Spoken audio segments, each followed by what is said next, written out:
ഏവൂർ വടക്ക് NSS കരയോഗം വക SKV UP സ്കൂളിന്റെ 71ാമത് വാർഷികം കുട്ടികളുടെ വിവിധ കലാപരിപാടികളോടെ ആഘോഷിച്ചു. ചേപ്പാട് ഗ്രാമപഞ്ചായത്ത് പ്രസിഡന്റ് MK വേണുകുമാർ ഉദ്ഘാടനം ചെയ്തു.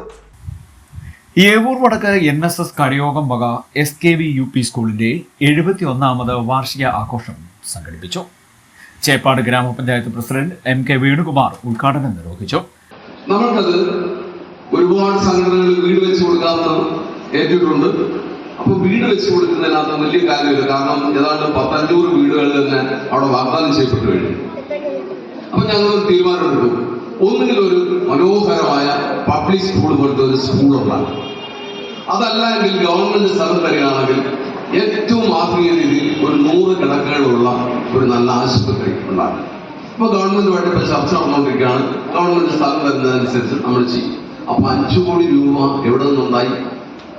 ഞങ്ങളെപ്പോലുള്ളവർ അമേരിക്കയ്ക്ക് മാസാമാസം വർഷാവർഷമല്ല നിശ്ചിത ഒരു സംഖ്യ അയച്ചു കൊടുക്കുന്നു. ഉക്രൈനിൽ യുദ്ധം ഉണ്ടായപ്പോൾ $20 കോടി 20 കോടി ഉക്രൈനിലെ യുദ്ധത്തിന് അവരെ സഹായിക്കാൻ അയച്ചു കൊടുത്തു. School head Mrs S Indulekha അധ്യക്ഷയായി. Lions International district cabinet secretary RK Prakash മുഖ്യാതിഥിയായി പങ്കെടുത്തു. ലയൺസ് ക്ലബിന്റെ സഹായത്തോടെ സ്കൂളിൽ ജലശുദ്ധീകരണത്തിനുള്ള സംവിധാനവും മാലിന്യ നിർമ്മാർജ്ജനത്തിന് ആധുനിക സൗകര്യങ്ങളും ഏർപ്പെടുത്തുമെന്ന് അദ്ദേഹം പറഞ്ഞു. ഗ്രാമപഞ്ചായത്തിന്റെ ഉത്തരവാദിത്തത്തിൽ സ്കൂളിന് ആധുനിക രീതിയിലുള്ള ശൗചാലയം നിർമ്മിക്കാനുള്ള അനുമതി ലഭിച്ച കാര്യം ഗ്രാമപഞ്ചായത്ത് പ്രസിഡന്റ് ചടങ്ങിൽ അറിയിച്ചു. School manager professor doctor B Girish Kumar, secretary G Narayana Pillai, ഗ്രാമപഞ്ചായത്ത് ക്ഷേമകാര്യ standing committee chairperson Vijayakumari, Gopalakrishnan, senior assistant Lakshmi എന്നിവർ സംസാരിച്ചു. ഇതോടനുബന്ധിച്ച് കുട്ടികളുടെ വിവിധ കലാപരിപാടികളും നടന്നു. Feeding news, Kayamkulam.